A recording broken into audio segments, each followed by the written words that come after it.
Hello everyone, welcome back to Just a Brick in the Bucket. Today I'm going to show you how we part out Lego sets here in our store. Today we're going to do this Lego Batman set. This is set 20903, the Riddler Riddle Racer. 254 pieces. Yeah, this is pretty cool. It comes with a few minifigs. And overall this one parts out pretty well. So, a little bit about what these are. I have 5 of these. This one I opened so I'm able to get into it. This one was brand new sealed. I purchased this on eBay, I believe. Brand new sealed, and it's good condition box and everything. This was brand new sealed. The difference was this box is damaged, so damage is done there. So also, better price on that. The best price you can get though on sets is without the box. So these are brand new, sealed in the bags. Came with instructions, the base plates and stickers. But these are sealed in the bag still without the box, and that lowers the shipping for people a lot. Sorry about that. That lowers the shipping for people so they can sell it for a little bit less. So I got a fantastic deal. We have 3 of these sets that are not in boxes. So total of 5 sets here. I don't know how much I paid for these. I got these over a year and a half ago on a different, I guess, version of my BrickLink store, if you want to call it that. So I don't actually know how much I spent for these. I don't remember it off the top of my head. But these part out, I think, for $48 each. So we're going to part these 5 out. And I'm going to kind of show you along the way. So the first thing, obviously, once you get a new set, I'm trying to do this with one hand. I'm not too good at it. I'm sorry.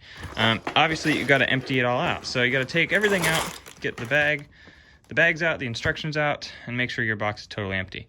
And what I'll do later is I'll cut that box so it's flat and stuff. And then what I do is, if they have numbered bags, and this one does, so this is bag number 1, this one, bag number 2, I sort those bags, because you don't want to do all of them at once. So we're going to sort those there, and then here's some more instructions. We'll stick those over here. Nice folded instructions there. Bam, and then our little sticker sheet. If I can pick it up. Stick it over with our other stickers, and then here's the one base plate that's not bagged. So we got to do this with all of our sets. Obviously, let's see if I can open this with one hand. Let's give it a shot. Oof. Dangerous. It's really hard to film with one hand. Boom. All right. And we'll open this up again. Get everything out of there. Make sure we have our stickers and everything. Totally empty. Awesome. And then again, sort our bags kind of by bag number. And then the instructions, the stickers, and the plate as well. So these instructions are quite folded. The other 3 I got were nice and flat, actually, which was great. Cool, so now that that's sorted, what you see is I have a ton of drawers here. So the first thing to do is, obviously, you need to have your drawers ready. So our drawers are all numbered. They will go on the wall over there, and then we're just going to lay them out. So you got to lay out all the drawers. Now, what you can do is you can go on BrickLink and you can go to the price guide section, and you can figure out how many lots are in each set, or you can type the set number into the top search bar, or you can just lay out a ton of drawers and then fill them up as you need them, and if you don't need them, you don't fill them up. I do happen to know that this set, I think, has 106 or 103 lots, so in theory that means I'll need 103 drawers, but I'm not going to lay all of them out. I'm just going to lay enough out to get me started on the bag number 1s. All right, so I laid out a few drawers, not a ton, but a few. And then now what I found was super useful is I got these little trays on Amazon. These are just like the food trays that you go, to a cafeteria or to one of those restaurants where you pick up your food kind of off the bar type thing. And these are great. The reason I like these, and brown may have been the worst color to pick, but the reason I like these is because what we can do is we can open up one of our bags here with one hand. Hold on. We can open up one of our bags here, and now we can dump it into this tray. And this tray now, sorry. All right, totally empty now. This tray now is kind of like a nice little area where, the pieces aren't going to totally roll around and fall off the table and stuff, which is fantastic because you don't want that to happen, obviously. So now that this is one bag, the most inefficient way to do this would be empty out one bag and then pull out the pieces that look the same, and then put them in a drawer and finish that up, and then put another bag and do the same thing. What you want to do is empty out every single bag. Well, depending on the sets you're parting out, the amount of numbers and stuff, but part out every single bag. So I have 4 more bag 1s over here. So I'm going to go ahead and empty those into this tray. And as you can see, I removed the bags of smaller pieces, and we'll organize those separately. So I'm going to empty out every single bag one real quick, and then I'll be right back. Okay, so I've emptied out all 5 bag number 1s and taken out all of the little bags, and now you can see we have these. Now, these usually are capes, and it looks like they are capes inside there. So these will actually end up going on or with the minifigs, depending how you part out your set. And I'll show you this once we get towards the end of the video, how we part them out. I don't sell those separate. I sell them with the minifigures, so those will go on the minifigs, and we'll open those up. But now what you want to do is you want to go through and you want to find all of the same type of piece. And specifically the way I do this is I do it in multiples of however many bags I open. So you can see this is 5 pieces. Now I know that that's the right amount because I opened 5 bags. So we'll start and we'll put that over here in this drawer. Now I'm going to go and I'm going to find 5 more of those. So 2, 3, 4, and 5. So 5 more of those. We'll put those in that drawer. Now, again, we can do another multiple of 5, and the way you know that you're done, obviously, is you run out of the amount of pieces, but there's 5 more, those will go in that bag, or that drawer, is if you have, like, you pick up 3, and you can't find any more. Now, you know that there must be 2 more in here. So you go, okay, here's the last 2, perfect. Now, let's say you couldn't find one. Now you know that you're missing one of these pieces, and you'll put it in here, and you can keep track and just be like, okay, I'm minus 1 of these, 2x2 inverted slope bricks, and keep track of that. So when you go to put it in the computer, you can input that you are missing one of those pieces. Not too often are they missing pieces in here, but some of the extra pieces, depending if you buy sets from different stores that were manufactured at different times, I found that occasionally the extra pieces might vary. So you might have a different count on some of the smaller pieces. Plus, Lego isn't perfect. They're very, very close, but sometimes they might also have a small problem where, you might, there's a big piece to miss, but they might accidentally miss this piece. So you just want to keep track while you're putting them in drawers, because you don't always know for sure that you have every single piece. So if you're counting by the multiples of the number of sets that you part out, you'll know that you have every single piece. So now what I'm going to do is I'm going to keep going through this all the way, just like I did with the last pieces, and part out all these pieces into their own individual drawers. And once I finish this, then I'll go to the small bags, and I'll do all 5 small bags, and then all 5 of these small bags. Now, for pieces that are minifigure parts, like this, or like this, and this, I believe, comes with 4 minifigs, so there should be 4 different pieces, or 4 different torsos. These, what I'm going to do is I'm just going to put them in one bin, because I sell my minifigs assembled. They come together, they don't come in pieces. So all the minifig parts, what I'm going to do is I'm just going to put them in their own bin, and later, once we get to the end, I will assemble those. So now what I'm going to do is I'm going to go through and I'm going to part out all these into their individual drawers. I'll do the same thing with bag 2 over there, and I'll meet you at the end. We'll see if I can shoot, maybe I'll try to shoot some sort of time lapse or something with this, and we'll see if that works.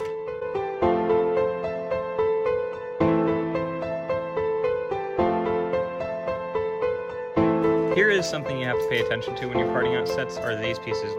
When they're all mixed up, they look very similar.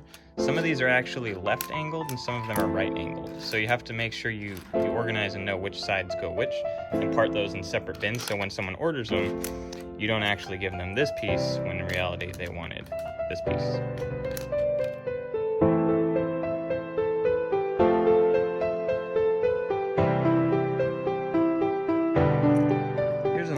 If you have bags that are numbered 1 and then 2 and then 3, some of the pieces might be included in bag 2 that are also in bag 1. So when I do that, I try to have all the drawers laid out. So now I'm doing bag 2, but there were already pieces from bag 1 there. If the bags aren't numbered, then each individual bag will not have doubles of pieces.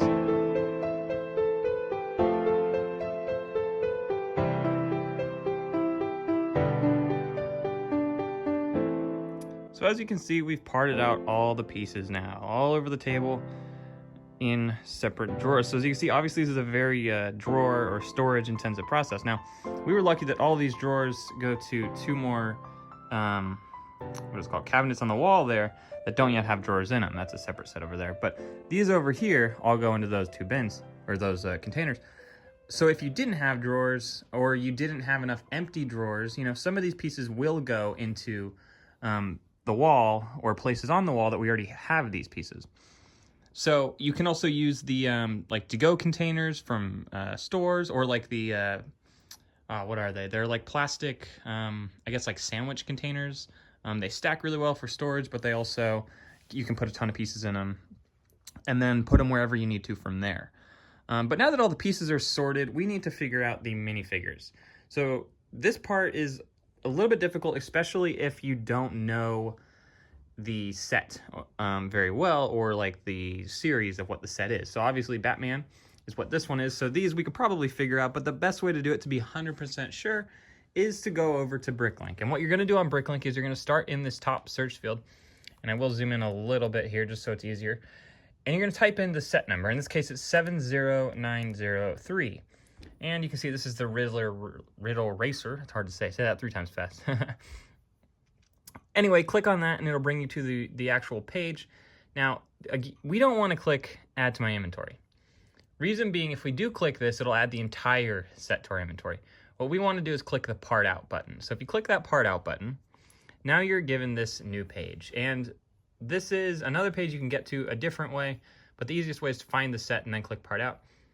Set number, this shouldn't change if you go through the way I just showed you. Quantity of sets, this is however many you have. So in this case, we have 5. So we're gonna enter 5 into that field. Break this set into what? So there's a few ways you can do this. You can do parts and whole minifigs, which is just the minifigure built all together and assembled in a bag or delivered that way. You can also do it parts including minifig parts. Now in this case, we're not gonna do that. We're gonna build the minifigs together. But if you have like, say 20 sets and you do 17 of them as the whole minifigs, maybe you could do 3 with minifig parts and you can have a little bit more of a variety in your store. We haven't actually done that yet. We pretty much always sell whole minifigs. They tend to sell a little bit more, or they do sell for more usually.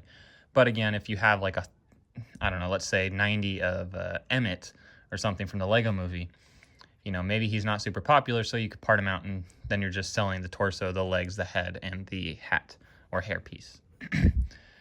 Default condition, in our case, this is new. Default prices too. This is where you can change stuff. You can enter your own prices for each piece. You can go to the last 6 months sales average, or you can do the last 6 months sales average by quantity. So if you're uploading 10 pieces versus 100 pieces, the prices are going to be different depending on the quantity that you were uploading. You can also go to the current items for sales average. And this is, you know, right now exactly what's listed on BrickLink. What is the average? This usually is higher than the last 6 months sales average, but that doesn't mean that it was sold or is going to be sold. So the last 6 months obviously is stuff that has been sold. So the current items, some people could be listing them for crazy prices and they're just never going to sell in that store, which bumps up this current price. Same thing with the quantity here. Current items for sale by quantity. You can also go to my inventory average. Now, if you have all of these pieces in your inventory, you can list them by the average of, you know, that piece or that color of piece in your inventory. This usually isn't super helpful unless you have a store that is really, really large and you have a lot of pieces and can pull enough data to get accurate prices for your pieces. This round to 3 decimals is how the pricing works. If you want to go $1.50, that would be 1.50 in the United States at least. If you want to do $1.5001 or 150 or 1.501, so it's just a little bit more than $1.50, you can do that if you want to round to 3 decimals. I do 3 decimals just because it gives I guess a little buffer for that extra, you know, half a cent or whatever. The default bulk and default comments and default remarks, these are going to be applied to everything. So that's what all this default is, by the way. Sorry, I didn't explain that. Default bulk, I don't do bulk pricing. You know, we don't do that here. A little edit here. Bulk pricing is actually if you want them to order certain quantities. So if you set the bulk to 5, they have to order 5 pieces at a time. They can't order 4. So the default comments are what is going to be listed in the comments field that people can see. In terms of buyers, you know, if your whole set is used, but it's like new and you're listing it as used and you want every piece to say like new, you can put like new in this and it'll automatically apply it to every single piece that you input. Default remarks will be the remarks field. Now, remarks field is what we type in as sellers that we then see when someone places the order. The best thing for this is to know what drawer number So like, for example, this drawer is, or this piece is in 1456. So if all these pieces were in one drawer 1456, we could type in the default remarks field 1456. But we're not going to do that because each piece is in its own individual drawer. Stockroom items can be super helpful. You can have separate stock rooms that are not open to the public, and you can store stuff and sort things before you actually allow it in your store while still having your store open. In this case, we're not going to do that. Retain all items in my inventory after they're sold out. This means that it'll keep the piece and the price and all the information in your inventory, except it'll have a quantity of 0. So people can't buy it, but you still have it in there. We don't do this because it clutters up our inventory personally, at least to us. But I do know, or I have seen people who have done this, and they do retain the items, and it just helps them to know how much each piece sells for in their inventory. Exclude all items from upload by default is not going to actually upload all of these items. So it's going to put them in a stock room or retain, or not retain them, but it isn't going to make them available to purchase from your store. Now, these base tiered pricings, this is if someone wants to buy one, it's going to cost them 10 cents. But if they want to buy 15 or more, then you can give them 10% off or 5% off. So this specifically you can change for each piece, but if you click this here, the base means that it is going to, or the setting it right now in the menu is going to apply it to every single piece. So usually you probably don't want to do this, but some people do. Now we consolidate our lots specifically, which means that if we have any of these pieces in our inventory, it's not going to add them separately. It's going to put them into the same lot, meaning it's going to give us the information to put them in the same drawer as a different one. So this consolidate field, we always have checked. Now this just means that if we add 10 pieces that are, let's say we're adding 5 of these 2x4 red plates. I already have these in my inventory, I believe at least.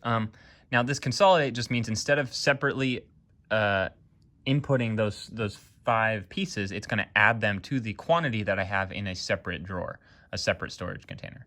And then the sort, this is just how you want to sort it when it's inside of the next page.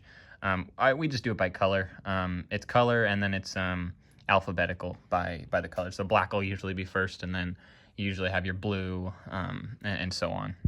You can also sort, though, by quantity, however many you have, the actual item name, the item number, stuff like that. But once you type in your quantity of sets, and in this case, we're including original instructions. We are not including the box because the box usually isn't worth too much, but we are including extra parts. Once that's all set, you can click the Submit for Edit button. And then you're brought to this nice page here. Now this is where you actually input each individual piece, or in this case, a sticker sheet. As well as if you're missing any pieces, you can change the quantity, you can change the price, you can change the condition, and everything else about your piece. So what we're gonna do is we're gonna find our sticker sheet. Now, our sticker sheet doesn't currently have a drawer, but I do know, based on where we put our stickers, all of our stickers, that it's gonna go over there in drawer 305. So I'm gonna type in D0305. Now, the reason I put the 0 in front of the 305 is that when you're picking an order, if you type in, or if you only typed in here D305, technically, according to BrickLink, it looks at that first numeral first. So if it is 305, it is going to come before, say, drawer 0405. Does that make sense? So, or it's going to come before or after drawer 1100 because it's 1100. This case would be 305. So I don't know if that made sense at all, but if you add this extra 0, now every single drawer in our inventory is a 4-digit number. So that first digit is a 0, so it's going to see, okay, this will come first. And that just makes it a little bit easier to pick the orders instead of walking from one end of the wall to the next. For the most part, it is all from left to right in numerical order. So now what we're going to do is we're going to find this black brick outside of the actual thing. So here's our black brick, and we're going to look at it, and we're going to see that drawer is 1637. So we're going to go back to the computer, and we're going to type in 1637. Now the reason I put the D in front of it is just for us. It is for us to know whether it's a drawer, a bin, a cup, a tray.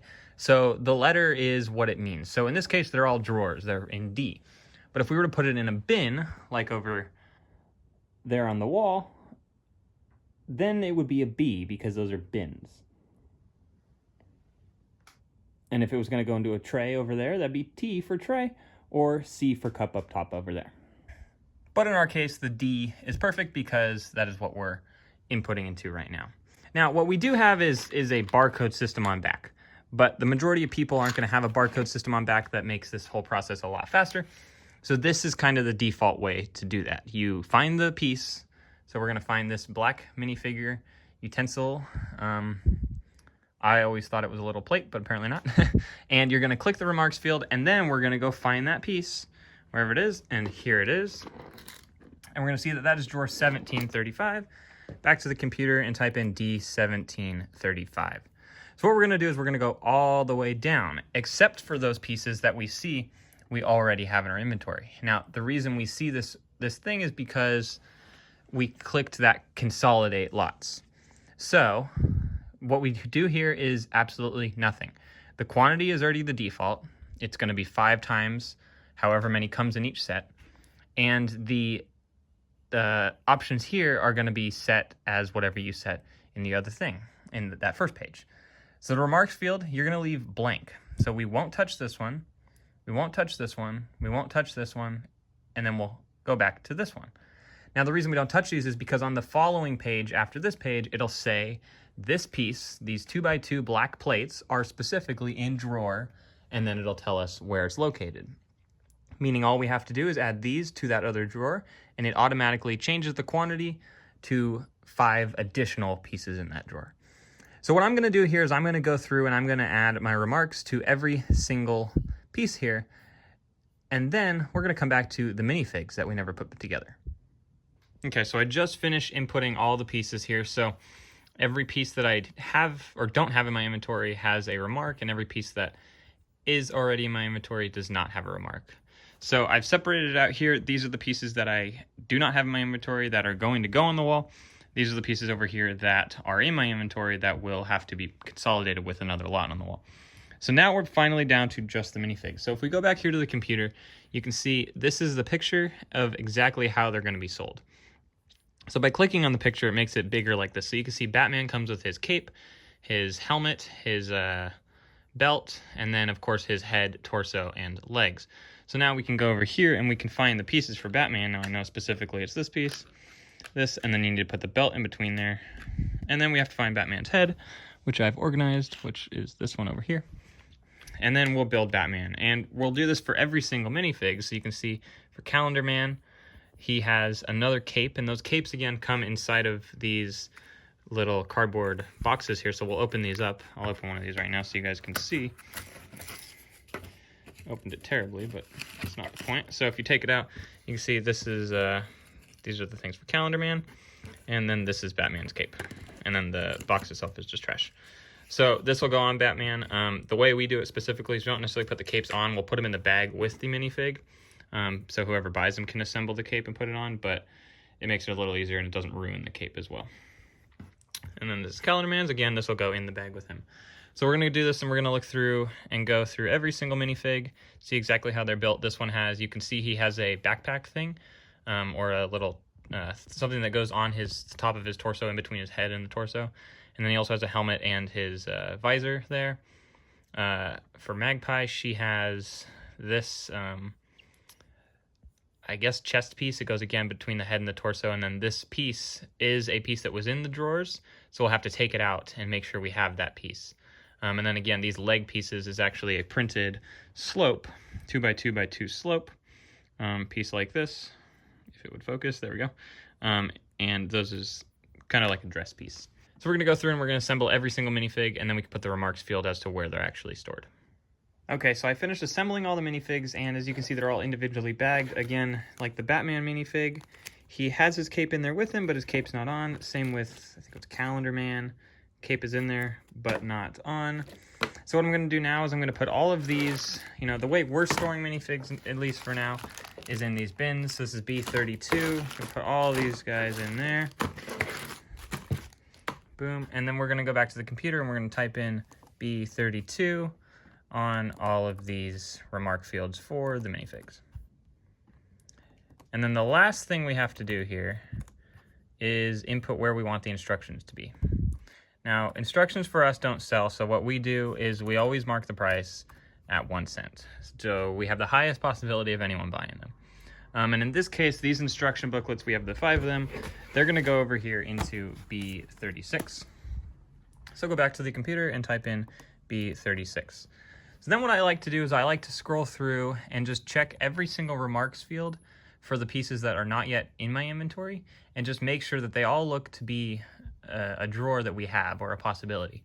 I don't double check in terms of looking at the exact drawer number and verifying every single piece, but if I notice that this only said drawer 196 and there was no 0196, then I know I made a typo somewhere in there. So usually I'll look through and I'll go do that, and then what you do is you click the Verify Items button.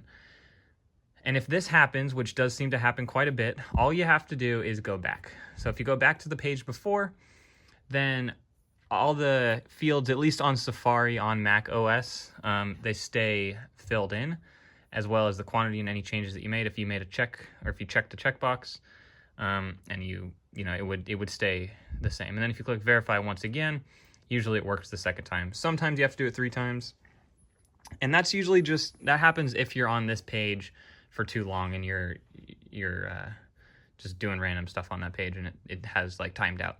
So now once you get here, you can once again verify that the remarks for each item are correct.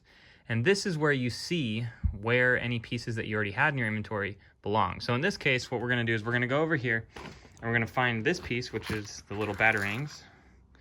And now we can see on the computer, they are in tray 2, which is what RT2 means. So what we're gonna do is we're gonna take our pieces and we're gonna go over to tray 2. So this is tray 1 on top here, move that, and then tray 2. Now in this case, they're down here, or in that small little thing.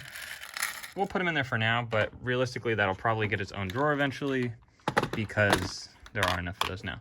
So now that's put away into tray 2, and now we have this empty drawer, which we can just use for different pieces. So after I get onto this page, I just go through and I do that to every single piece. This is drawer 338. So this piece over here will go to drawer 338 and so on. And now that those are all put away, all we have to do is scroll to the bottom of this page and click the Upload Items button. And you can see we added 1,213 pieces in 106 different lots, totaling a value of $213.74. And once you see this green bar here, the items uploaded or successfully processed, that means all the pieces have been uploaded into your inventory. And all you have to do now is put these drawers back on the wall where they belong. So thanks everyone for watching. Hopefully I helped some of you out or gave you some tips and tricks and stuff. Thanks for watching, and thanks for those of you who have been subscribing and commenting on the videos and stuff. And have a good one, and check in soon for another video.